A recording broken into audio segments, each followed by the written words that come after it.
Number 10. Final Fantasy Crisis Core.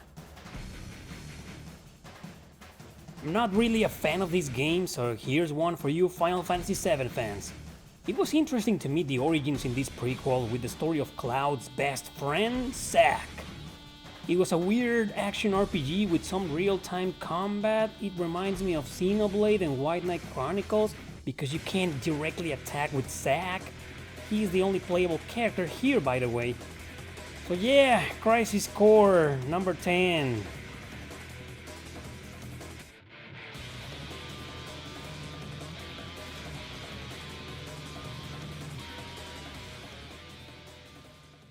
Number 9. Dragon Quest IV Chapters of the Chosen.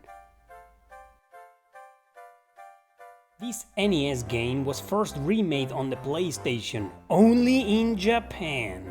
But in 2008, a remake of a remake was released worldwide, and man does it show. It's not the greatest improvement, but god damn it looks really neat. This is definitely the best version of this historically important JRPG.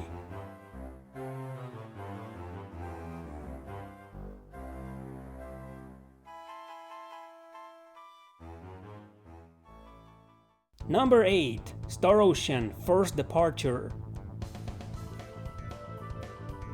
Now that we're talking about remakes, here's the very first Star Ocean. Originally released on the Super Famicom only in Japan too. So this PSP version is the one we got. As a fan of this series, it was great for me to finally experience the beginning of it all. A solid competition for Tales of from the creators of Tales of Fantasia. A true start of one of the best science fiction JRPG series of all time.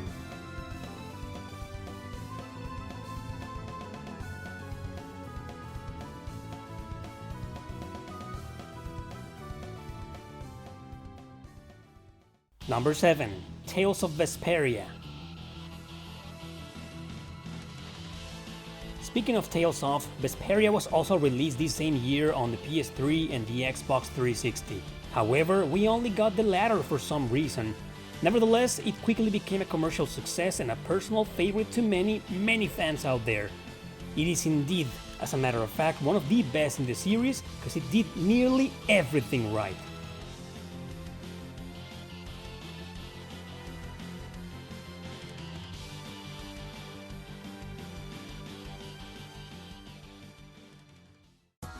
Number 6. Persona 4. The vanilla version of this extremely popular and beloved game, a fantastic follow-up to its amazing predecessor, but with more light and less darkness. It still revolved around a rather twisted story, but its delightful cast of characters blended in with the colorful charm of the game. No questions asked, it is one of the best JRPGs of 2008 as well.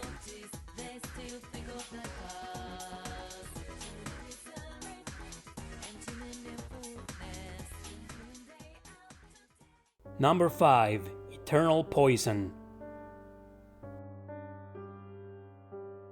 I don't know why I never get tired of talking about this underappreciated gem.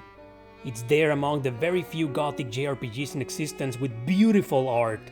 Once again, we meet a personal favorite when it comes to stories written in the genre. My praise, as usual, to its 4 main characters, their roots, and the game's secret 5th protagonist. Several composers jumped in on the music to create a masterpiece in variety. Eternal Poison is one of the best grid-based strategy RPGs ever, but of course, the number 1 of them in 2008.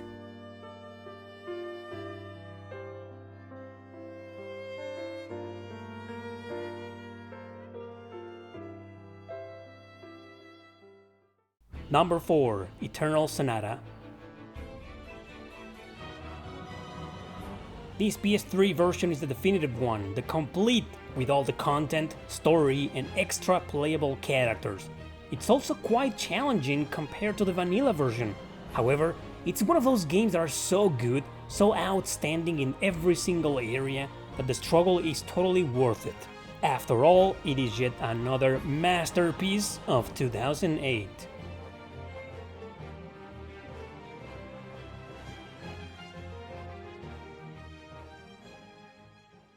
Number 3. Valkyria Chronicles. Moving on to the start of a very addictive series of tactical RPGs, Valkyria Chronicles took influence from the XCOM games and did its transition to a fictional world war just right. Overbearing gameplay here, this excellent title simply became an authority in the genre. Its cel-shaded graphics, its enthusiastic cast of characters, and its dramatic story, they all cuddle up to create one of the best JRPGs of this year.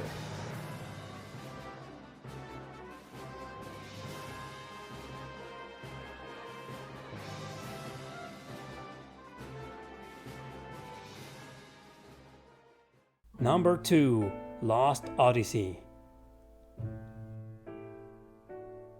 You know this one very well already, a great turn-based RPG created by the mastermind Hironobu Sakaguchi. Plot, music and graphics are so goddamn good, some people even dare say it is the true Final Fantasy XIII. Possibly because the storytelling itself is beyond brilliant with quite the unique concept. Lost Odyssey is simply superb, in high need of a modern re-release.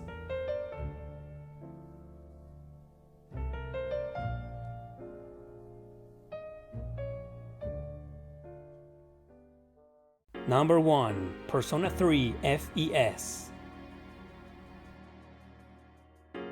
Honestly, any of the last two could have easily taken the throne of 2008, but I decided to give it to the perfect and definitive version of Persona 3.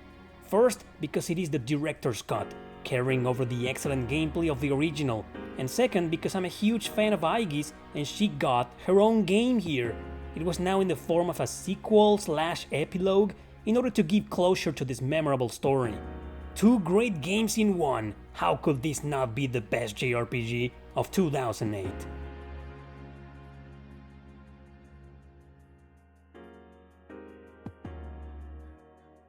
Perhaps you were expecting to see the Chrono Trigger port on a Nintendo DS? I did consider it, but I feel that I've covered that game enough in this series. It was time to give the spotlight to others. Make no mistake though, as it actually is one of the best JRPGs of 2008 as well. Alright, see you in 2009.